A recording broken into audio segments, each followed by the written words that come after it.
নমস্কার বন্ধুরা, আজকে আবারও চলে এসেছি রান্নাঘরে। আর আজকে আমি নিয়ে এসেছি একটা মজাদার ভাজা।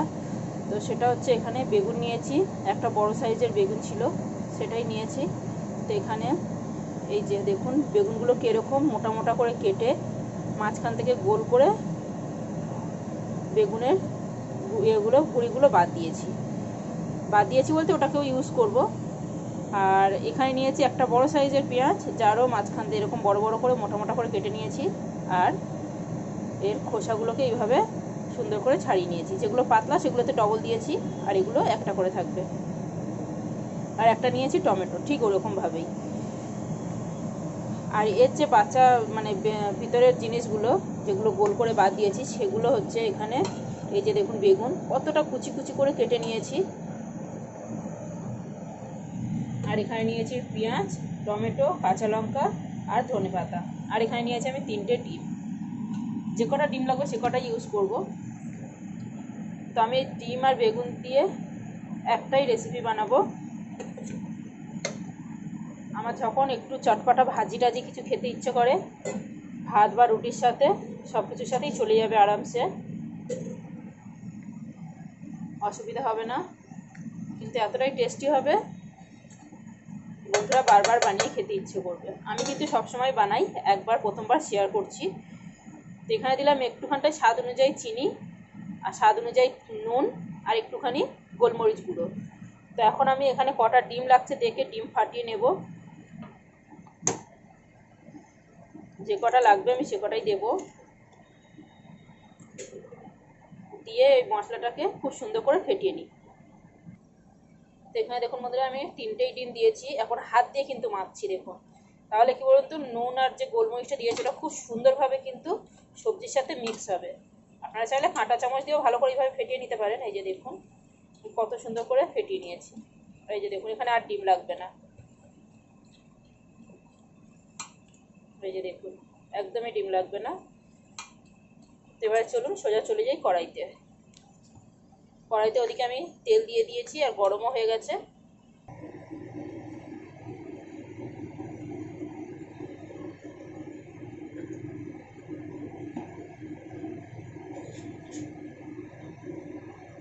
আমি তেলের উপরে একটু নুন আর একটু হলুদ গুঁড়ো দিয়ে দিলাম।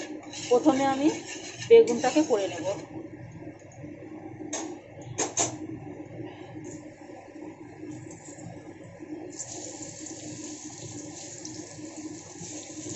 এই যে দেখুন, বেগুনগুলোকে আগেই দিয়ে দিলাম, দিয়ে তেলের সাথে খুব সুন্দর করে মিক্স করে নিচ্ছি।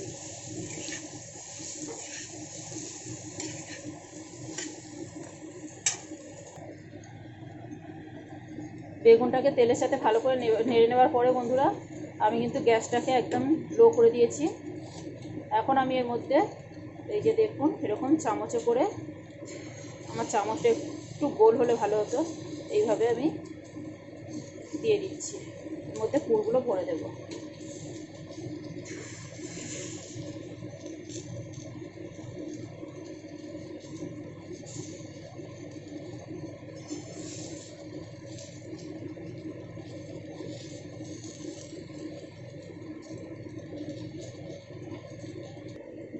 তো এখানে দেখুন বন্ধুরা, আমি কত সুন্দর করে দিয়েছি সাজিয়ে। আর এই যে ডিমগুলো দেখুন পুরোটাই বেরিয়ে গেছে। আর এটা কিন্তু খুব সুন্দর একটা মানে দেখতে লাগছে, দেখুন কত সুন্দর। এখন আমি গ্যাসটাকে হালকা লো মানে মিডিয়াম করে দেবো, দিয়ে ঢাকা দিয়ে দিলাম। তো এখানে দেখুন বন্ধুরা, কত সুন্দরভাবে হয়ে গেছে এক সাইড। আমার কিন্তু এবারে উল্টে দেবো আর এক সাইড করে। এই যে দেখুন,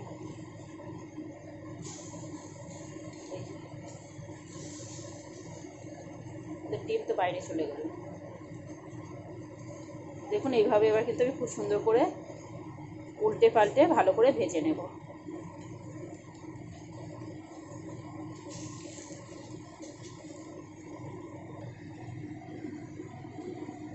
এখানে দেখুন বন্ধুরা, কত সুন্দর করে উল্টে দিয়েছি। এখন সাইড থেকে একটুখানি হালকা সর্ষের তেল দিয়ে দিচ্ছি। পুরোটা হয়ে যাক, তারপরে দেখাচ্ছি। তো এখানে দেখুন বন্ধুরা, আমার কিন্তু ডিম আর বেগুন ভাজাটা একদম কমপ্লিট। আমি কিন্তু এটাকে 2 in 1 ভাজা ফ্রাই বলি। তো আপনাদের কেমন লাগলো অবশ্যই আমাকে জানাবেন। তো এবার বেগুনগুলো আমাকে নামিয়ে নিয়ে পরে এগুলোকে দেব। এই যে দেখুন, এই যে কত সুন্দর করে ভাজা হয়েছে। তো চলুন এবার বেগুনগুলোকে তুলে নিই।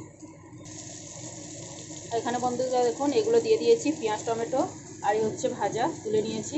গরম গরম আপনারা কিন্তু নর্মালি সসের সাথেও ব্যবহার করতে পারেন। তো চলুন এখানে এবারে ব্যাটারটা দিয়ে দিই।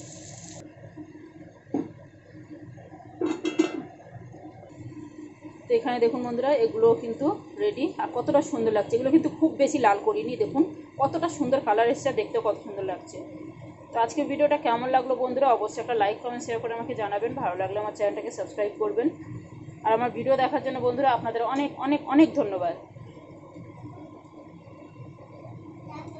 চলুন বন্ধুরা এগুলোকে এবারে আমি নামিয়ে নিই। আর আপনারা কিন্তু চাইলে এগুলো এমনি চায়ের সাথে স্ন্যাক্স হিসাবে গরম গরম সসের সাথে কিন্তু পরিবেশন করতে পারেন। দারুণ মুখরোচক একটা টেস্টি খাবার। তো টাটা বন্ধুরা।